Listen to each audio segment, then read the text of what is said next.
آج ہمارے سامنے کچھ بہت ہی دلچسپ تاریخی دستاویزات ہیں جو ہمیں ریاست، حکومت اور سیاسی طاقت جیسے بنیادی تصورات کے ارتقاء کو سمجھنے میں مدد دیں گی۔ جی بالکل، یہ ایک بہت وسیع موضوع ہے۔ ہاں، اور ان میں قدیم یونان سے لے کر آپ دیکھیں میکیاویلی اور پھر سماجی معاہدے کے جو مفکرین ہیں ان تک کے نظریات شامل ہیں۔ تو ایک لمبا فکری سفر ہے۔ بالکل۔ ہمارا مقصد آج ان ذرائع کی مدد سے یہ سمجھنا ہے کہ وقت کے ساتھ یہ خیالات یعنی حکومت، اختیار اور فرد کا کردار یہ سب کیسے بدلے۔ اور یہ کہ آج کی دنیا کو سمجھنے میں یہ کیسے مددگار ہو سکتے ہیں۔ صحیح، تو آئیے اس گفتگو کا آغاز کرتے ہیں قدیم یونانیوں سے۔ ان ذرائع میں یہ بات تو بالکل واضح ہے کہ قدیم یونانیوں نے ہی آپ کہہ لیں سیاسی نظریات کی باقاعدہ بنیاد رکھی۔ جی ہاں، اگرچہ وہ پہلے سے ہی دیوتاؤں، خاندانوں کے نظام، اخلاقیات، ان سب پر غور و فکر تو کر رہے تھے، وہ تو تھا ہی۔ لیکن ایک منظم سیاسی فکر اس کا آغاز وہیں سے ہوتا نظر آتا ہے۔ یہاں تک کہ ہومر کی دنیا میں بھی اگر آپ دیکھیں تو دیوتاؤں کی ایک باقاعدہ درجہ بندی تھی، ایک ہائرارکی تھی۔ بالکل، جو شاید ایک طرح سے اس وقت کے سماجی نظام کی ہی عکاسی کرتی ہو۔ اچھا، تو یونانی فکر کا مرکز جیسا کہ آپ نے کہا پولس تھی، یعنی شہری ریاست۔ جی ہاں، پولس۔ اور یہ تصور ہی بڑا انقلابی تھا کہ قانون کوئی آسمانی یا اٹل چیز نہیں ہے۔ یعنی انسانوں کا بنایا ہوا۔ بالکل، کہ یہ انسانوں کا بنایا ہوا ہے، اور اہم بات یہ کہ اسے بدلا بھی جا سکتا ہے۔ یہ تو واقعی ایک بہت بڑی ذہنی جست تھی۔ یقیناً، یہ ذرائع بتاتے ہیں کہ یونانیوں نے قانون کو انسانی ایجاد سمجھا، لیکن وہ استحکام کی اہمیت کو بھی سمجھتے تھے۔ اچھا، وہ کیسے؟ دیکھیں نا، اسی لیے جیسا ان دستاویزات میں ذکر ہے، وہ اکثر اپنی ریاستوں کی بنیاد کو تھوڑا پراسرار بنا دیتے تھے۔ پراسرار مطلب یہ کہ کسی خدائی یا نیم خدائی بانی سے منسوب کر کے، تاکہ لوگ وقت گزرنے کے ساتھ آئین یا قانون پر سوال نہ اٹھائیں، ایک طرح کی لیجیٹیمیسی قائم کرنے کے لیے۔ سمجھ آئی۔ اچھا، اب آتے ہیں افلاطون کی طرف۔ ان کی کتاب ریاست کا تو بہت ذکر ہے ان ذرائع میں۔ جی، ریپبلک۔ ہاں، ریپبلک۔ اس میں انصاف کا تصور مرکزی لگتا ہے۔ افلاطون انصاف کو ضبط نفس سے جوڑتا ہے۔ جی، سیلف کنٹرول، یعنی خود پر قابو پانا ہی اصل انصاف ہے۔ اس میں کردار ہے سیفلس، جو انصاف کو بس سیدھی سادی باتوں میں دیکھتا ہے، جیسے سچ بولنا، قرض ادا کرنا۔ روایتی اخلاقیات جسے کہتے ہیں۔ بالکل، لیکن پھر وہ تھریسیمیکس آ جاتا ہے اپنے اس مشہور اور کافی متنازع خیال کے ساتھ کہ انصاف طاقتور کا مفاد ہے، مائٹ از رائٹ۔ جی، یہ تو بالکل ہی الٹ بات ہو گئی۔ ہاں، اور یہی افلاطون کے لیے اصل چیلنج تھا۔ وہ تھریسیمیکس کے اس دعوے کو غلط ثابت کرنا چاہتا تھا۔ تو وہ کیسے کرتا ہے؟ کیا دلیل دیتا ہے؟ افلاطون کے نزدیک دیکھیں، علم کی کئی سطحیں ہیں۔ ایک تو عام لوگوں کا سطحی سا علم ہے، پھر ہے تھریسیمیکس جیسا آپ کہہ لیں عملی دنیاوی تجربے پر مبنی علم۔ وہ سمجھتا ہے کہ بس یہی حقیقت ہے، جو بظاہر بڑا حقیقت پسندانہ لگتا ہے۔ لیکن افلاطون کہتا ہے کہ اصل علم تو فلسفیانہ علم ہے جو حقیقی سچائی کو سمجھتا ہے۔ اچھا، اور دلچسپ بات یہ ہے جو ان ذرائع میں بھی ہے کہ افلاطون کی جو مثالی ریاست ہے اس میں باقاعدہ قانون کا کوئی نظام ہی نہیں ہے۔ جی نہیں۔ قانون کا نظام نہیں، یہ تو بڑی حیران کن بات ہے۔ تو پھر نظم و ضبط کیسے رہتا ہے؟ مطلب افراتفری نہیں پھیل جائے گی؟ یہی تو افلاطون کا کمال، یا شاید یوٹوپیا۔ اس کا خیال تھا کہ اگر حکمران طبقہ یعنی محافظین یا گارڈینز، ہاں، فلاسفر کنگز والے، جی، اگر وہ فلسفیانہ تربیت یافتہ اور نیک ہوں گے تو انہیں بیرونی قوانین کی ضرورت ہی نہیں پڑے گی۔ یعنی وہ خود ہی ٹھیک فیصلے کریں گے۔ بالکل، وہ اپنی عقل اور تربیت کی بنیاد پر صحیح فیصلے کریں گے، اور اہم بات یہ کہ ایک دوسرے کی نگرانی بھی کریں گے۔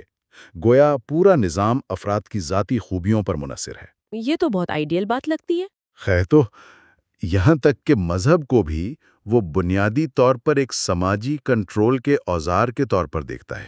اچھا، یعنی لوگوں کو قابو میں رکھنے کا ایک طریقہ؟ ہاں، تاکہ معاشرے کو بغیر کھلی طاقت کے منظم رکھا جا سکے۔ یہ افلاطون کے ایک بہت ہی مثالی اور شاید کچھ لوگ کہیں گے غیر حقیقی تصور تھا۔ اب افلاطون کے شاگرد ارسطو کا بھی ان ذرائع میں اہم ذکر ہے۔ لگتا ہے وہ اپنے استاد سے کچھ مختلف سوچتا تھا؟ جی ہاں، کافی فرق ہے۔ ذرائع بتاتے ہیں کہ ارسطو پولس کو ایک فطری ادارہ سمجھتا تھا۔ فطری ادارہ، اس کا کیا مطلب ہے؟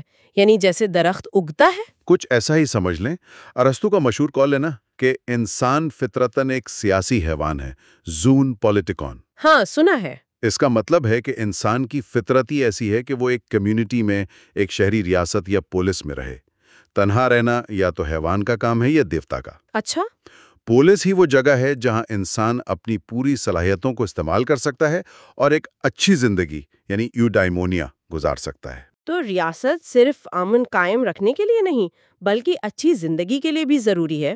ارسطو کے نزدیک بالکل، اور وہ حکمرانی کے تصور کو بھی واضح کرتا ہے۔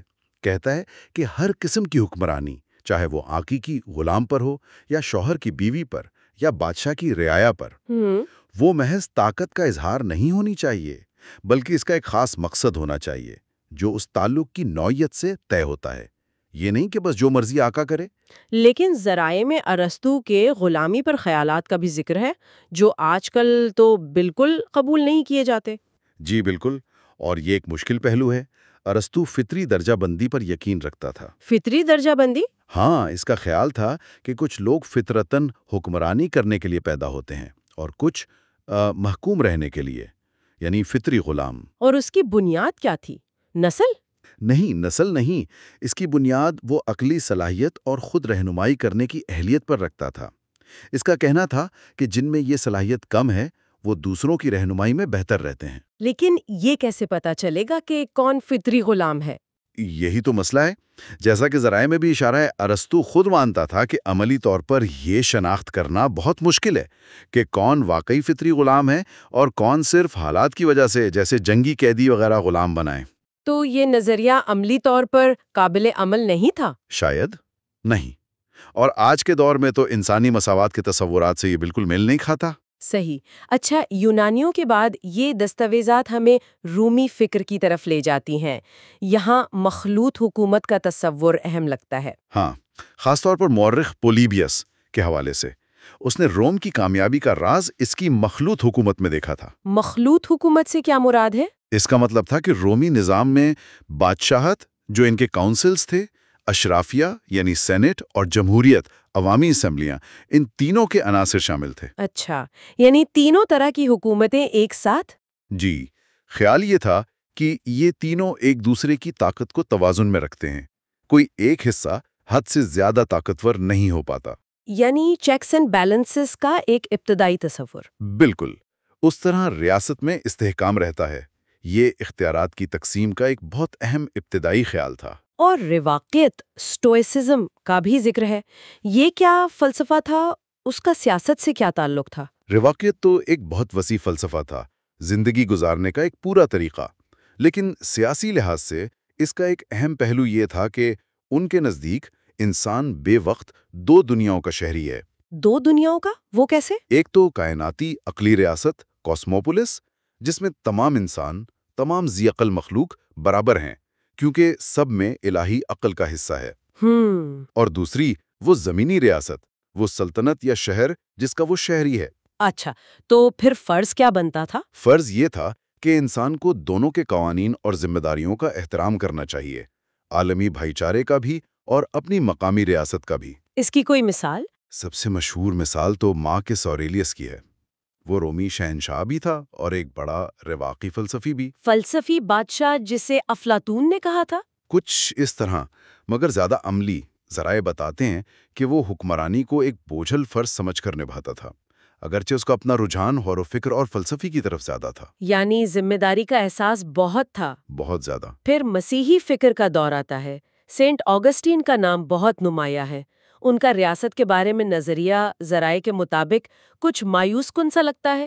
ضروری برائی کہا گیا ہے ریاست کو۔ جی، آگسٹن کا نظریہ انسان کے گناہ اولین اوریجنل سن کے تصور پر مبنی ہے۔ آدم کے گناہ کی وجہ سے؟ ہاں، وہ سمجھتا تھا کہ اس گناہ کی وجہ سے انسان فطرتاً خود غرض، لالچی اور جھگڑالو ہے، اس کی خواہشات بے لگام ہیں۔ تو ریاست کا کیا کام ہے پھر؟ اسی لیے امن قائم رکھنے اور لوگوں کو ایک دوسرے کو نقصان پہنچانے سے روکنے کے لیے ریاست کی ضرورت پڑتی ہے۔ اور ریاست یہ کام کیسے کرتی ہے؟ طاقت سے، جبر سے۔ اوہ، تو اس لیے برائی ہے؟ ہاں، کیونکہ یہ جبر پر مبنی ہے، لیکن ضروری ہے کیونکہ اس کے بغیر انسانی معاشرہ